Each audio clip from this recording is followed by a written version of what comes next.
So the next thing that happened on Friday Night SmackDown, it was a one-on-one match. It was the main event.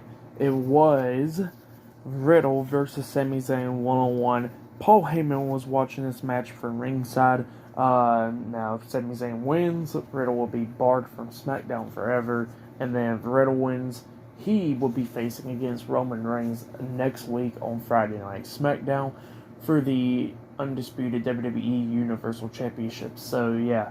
That match could possibly be happening next week. And then we get to the match, and it was a pretty good match. If you have yet, go check out this match. At one point, Riddle was trying to RKO onto Sami Zayn, but Sami Zayn caught him and then reversed that RKO into a Blue Thunder Bomb, which was really nice, and then Riddle barely kicking out too.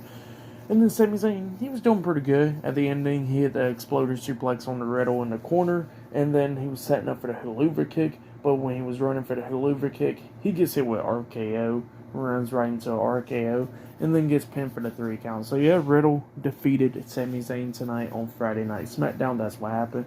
So yeah, next week on SmackDown, we will see Riddle versus Roman Reigns one-on-one for the undisputed WWE Universal Championship next week on Friday Night SmackDown. So yeah, that match has now been set. And then after the match with Riddle and Sami Zayn, the Usos comes in there, starts attacking Riddle, beating him down and all that, grabs him, throws him out of the ring. And then the theme song hits, and then they're throwing their hands up in the air and all that. And then all of a sudden Riddle comes up from behind him and starts beating him with a kendo stick and chased him off. So yeah, that's what happened there. Riddle won the match and beat down the Usos. So yeah. It was a pretty good match. If you have yet, like I said, go check it out. I'll give that match 3 stars. That's why I'll give it. Match of the night, I'll say Riddle versus Sami Zayn.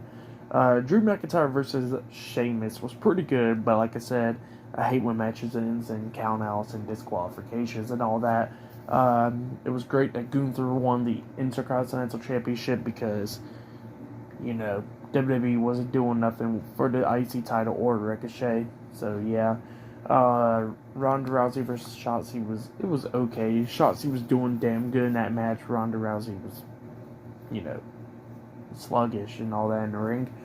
And Lacey Evans versus Xia Li, it was okay. Lacey Evans, of course, is rusty after being out for, like 15 months or something like that. So yeah. But I guess it was understandable. So yeah. But yeah, that has been Friday Night SmackDown tonight. For tonight's SmackDown, I'll give it 7 stars. That's why I'll give it. Actually, I'll give it 7.5 stars. That's why I'll give it. Next week's SmackDown should be a lot more better. Max Dupree was not on SmackDown tonight. He was supposed to reveal who was going to be his modeling agency, but that will be happening next week on SmackDown. And then next week as well, we'll see Madcap Moss versus Happy Corbin. Happy Corbin's already returning, and they'll have a last laugh match or something like that, whatever the hell that is. That'll be next week on SmackDown too, so yeah. But yep, this has been my WWE Friday Night SmackDown June 10th, 2022 reviews. Like, subscribe to TNW Wrestling on YouTube. Subscribe to my other channel, Word of Chris, and subscribe to this channel, Chris with Ales, and follow me on Twitter, Instagram, and I'll be down there in the description box.